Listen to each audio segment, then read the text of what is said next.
In the past 3 years, the term essential has been the center of a lot of controversy. Like, what really is essential, and how did subway workers take priority over office workers?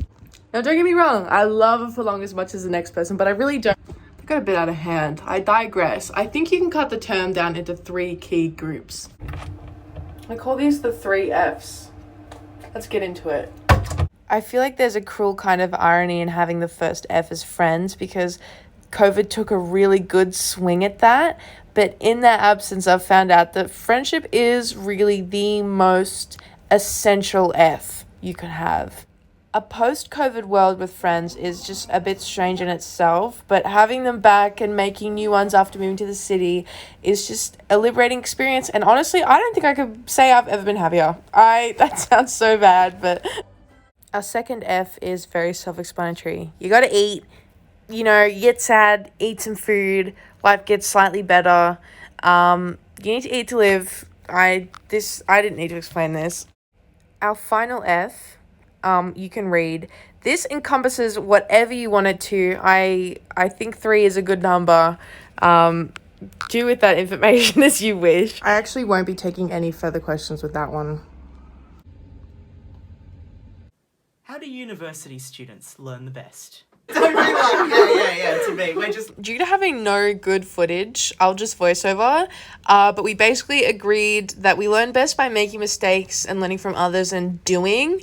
And I think these videos are a really good example of that. We struggled a lot with the setting and the lighting. It was harsh, and most, if not all, walls were reflective surfaces. So say hello to our cameraman. We tried to hide that as best as possible, but you can tell it didn't really work out.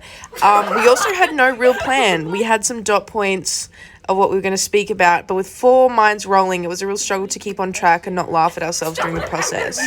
But it was a really good time. I learned a lot, and it was just a really, Note to self, get some proper actors. You don't know what you're doing.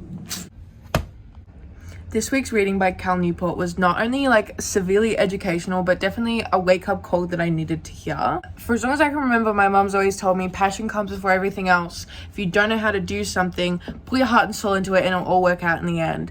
And this week's reading kind of turned that ideology on its head.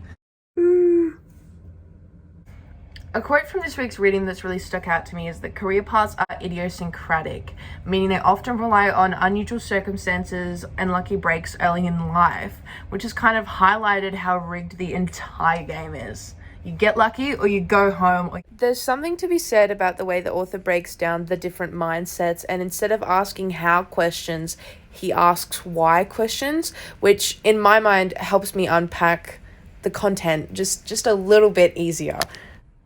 One way you can kind of battle that, and how I intend to better myself in the future, is to get lucky or be so good they can't ignore you.